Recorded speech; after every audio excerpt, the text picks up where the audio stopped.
It's just a suicide और अ cover up of suicide. ये साल पिछले वाले से भी ज्यादा बुरा कैसे जा रहा है? 2 महीने में मेरे साथ 2000 बुरी चीजें हो चुकी हैं। मिशा अग्रवाल एक फेमस इन्फ्लुएंसर और कंटेंट क्रिएटर जिनकी आजकल बहुत न्यूज चल रही है कि she found dead just before her birthday. तो फाइनली ऑफिशियल अनाउंस कर दिया गया है उनके सिबलिंग्स के थ्रू कि शी अटेम्प्ट सुसाइड। और जब आपको रीजन पता चलेगा ना तो तुम्हें गुस्सा आएगा, जेन्युइन दुख होगा और शायद तरस आएगा। जब मुझे पहले पता चला था ना तो मुझे इतना दुख हुआ था कि यार उनके 340K फॉलोवर्स हैं। जब उसको सक्सेस फील करने का मौका आया ना तो लाइफ ने ऐसा उनके साथ कर दिया, क्योंकि मुझे लगा हार्ट अटैक हुआ होगा या कोई बीमारी है।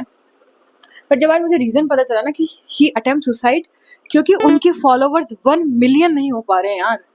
उनकी बहन ने बोला कि वो मेरे पास आके रोती थी कि मेरे ना फॉलोवर्स 1 मिलियन नहीं पहुंच पा रहे, मैं क्या करूं। और उसकी बहन बोलती थी यार she like you are talented, तुम्हें लोग प्यार कर रहे हैं, हो जाएंगे आज नहीं तो कल, तेरे पास LLB की डिग्री है, काम कर ले, फॉलोवर्स तो बढ़ ही जाएंगे। मतलब पता है जो जिसके पास होता है ना शायद उसको उसकी वैल्यू नहीं। बीइंग अ कंटेंट क्रिएटर मुझे इतना खुशी हुई थी कि यार 340K तो बहुत होते हैं यार। मतलब जिसके पास 340K है ना उसको लग रहा है मुझे 1 मिलियन जाना है। तो हम बेवकूफ है, मुझे ऐसा लग रहा है, हम सिर्फ है ना भागे जा रहे हैं के पीछे।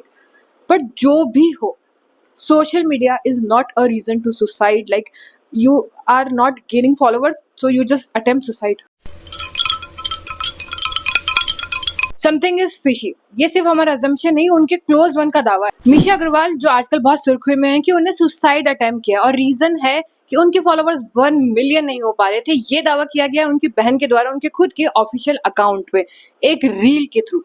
पर जब ये रील बाहर आई और लोगों ने जब ये न्यूज सुनी तो इतना शॉक में थे। पर जब मिशा अग्रवाल के क्लोज वन ने कमेंट करना शुरू किया उस रील पे तो ये पूरा मामला बहुत ज्यादा फिशी सा लगने लग गया है। और है भी, चलो मानो एक लड़की ने सुसाइड किया और जो भी रीजन हो, पहली बात तो घर वाले उसको ऑफिशियल आके अनाउंस क्यों करेंगे कि ये सुसाइड अटेम्प्ट किया मेरी बहन ने। और रीजन ये था एक बहुत फेमस जिसको लोग बहुत प्यार करते, एकदम से उसकी इमेज को कोई खराब क्यों करना चाहेगा। एक उनके क्लोज वन का दावा है कि मैंने बहुत बार उनसे बात की है, वो बहुत कॉन्फिडेंट और स्ट्रॉन्ग लड़की थी, उसे पता था आज नहीं तो कल ये वाले नंबर में कवर कर ही लूंगी। But something is going through in her life, वो किसी चीज से बहुत परेशान थी, वो किसी चीज को कंटिन्यूस फेस कर रही थी, जो भी रीजन हो, बस वो किसी चीज से परेशान जरूर थी। इतनी दिक्कतें एक साथ एक आदमी के जीवन में कैसे आ सकती हैं? जो ये फिशी लग रहा है इसके 2 रीजन है। पहला कि फैमिली को जेन्युइन खुद नहीं पता है तो सिर्फ उनने भी अज्यूम कर लिया कि ये वाला रीजन होगा। और दूसरा सच में फैमिली में कुछ चल रहा होगा, वो सिर्फ एक कवर अप है कि इतने सारे लोगों के सामने आके एक रील के थ्रू हमने बता दिया कि उसने सुसाइड अटेम्प्ट किया।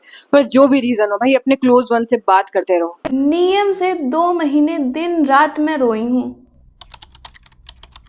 Again being a content creator, content हमारे लिए कितना जरूरी है, हमें मजा आता है वो बनाने में।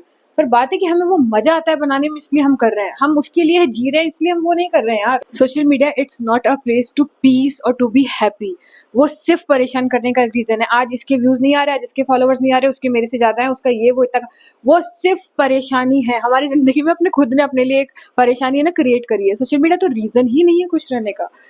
This is the basic thing which we need to understand. That's it. कितना बुरा लगता है ना किसी के जाने के बाद उनकी डेथ पे बहुत सारे सवाल हो या उनकी डेथ को फिशी कर दिया जाए। It's such a sad. हम सिर्फ इतना सा बोलेंगे कि जेन्युइन रेस्ट इन पीस। इस जन्म में नहीं तो अगले जन्म में भगवान आपको बहुत ज्यादा शांति, पीस और सक्सेस दे। और अगर सच में ये कुछ फिशी है ना तो जो भी इसके पीछे का रीजन हो प्लीज वहां तक लोग पहुंच सके। इतने तो दिन भी नहीं थे दिन में जितनी बार मेरे साथ बुरी चीजें हो रही।